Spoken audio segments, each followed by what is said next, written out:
Hi friends, Instagram లో YouTube లో బాగా వైరల్ అవుతున్న ఈ డబుల్ ఎగ్ ఆమ్లెట్ వీడియోని మీరు ఎక్కడో దగ్గర చూసే ఉంటారు కదా. సరే, చూస్తే చూసారు, మరి మీరు ట్రై చేశారా లేదా? ట్రై చేస్తే ఎలా వచ్చింది ఒకసారి కామెంట్ చేయండి. నేను కూడా ట్రై చేశాను, చాలా బాగుంది. అయితే అందరిలాగా నార్మల్ గా కాకుండా మనం కొంచెం డిఫరెంట్ గా చేద్దామని ఈ ఆమ్లెట్ తోని కర్రీ చేయబోతున్నాను. అది కూడా నార్మల్ గా కాకుండా ప్రాన్స్ వేసి. అవునండి, prawn with egg omelette curry. Normal గానే ప్రాన్స్ ఎగ్ అంటే కాంబినేషన్ అద్దరిపోద్ది. మరి ఇలా ఆమ్లెట్ తో అయితే ఎలా ఉంటుందో చూసేద్దామా. ముందుగా కళాయిలో ఆయిల్ వేసుకుని అది వేడెక్కిన తర్వాత సన్నగా కట్ చేసుకున్న ఒక 2 ఉల్లిపాయలు వేసుకోవాలి. ఉల్లిపాయలు ఫ్రై అయిన తర్వాత అందులో 4 పచ్చిమిరపకాయలు, ఒక చెంచా జింజర్ గార్లిక్ పేస్ట్ యాడ్ చేసుకోవాలి. జింజర్ గార్లిక్ పేస్ట్ పచ్చివాసన పోయేంత వరకు తిప్పుతా ఉండాలి. ఇప్పుడు ఇందులో కొంచెం పసుపు, కొంచెం కారం యాడ్ చేసుకోవాలి. మళ్ళీ పసుపు పచ్చివాసన పోయేంత వరకు తిప్పుతా ఉండాలి.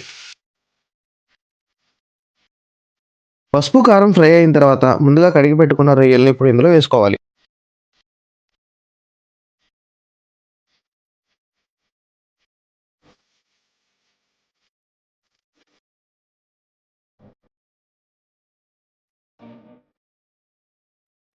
రొయ్యలు ఫ్రై అయిపోయినాయి అనిపించినప్పుడు ఇందులో 2 టమాటాలను కట్ చేసుకొని వేసుకోవాలి.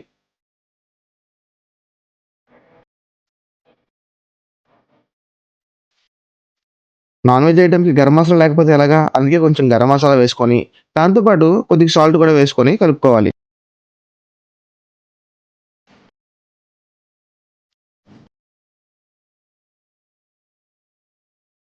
మసాలాలన్నీ పచ్చి వాసన పోయేంత వరకు ఫ్రై చేసుకున్నాక, కొంచెం వాటర్ వేసుకొని, ఒక 2 నిమిషాలు మూత పెట్టుకొని ఉడకనివ్వాలి.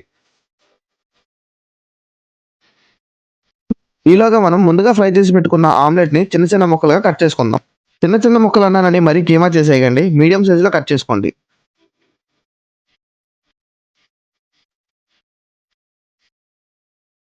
2 నిమిషాల తర్వాత మూత తీసి అడుగు పట్టుకోకుండా కలుపుకొని ఒక 2 నిమిషాలు ఇలా బాయిల్ అవ్వనివ్వాలి.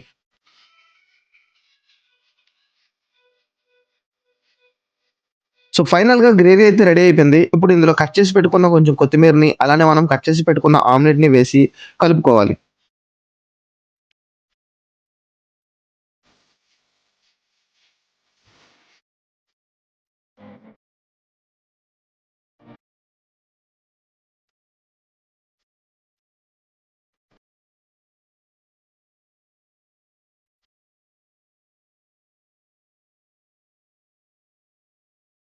సో ఫ్రెండ్స్, ఫైనల్‌గా మన double egg omelette with prawn curry ready అయిపోయింది.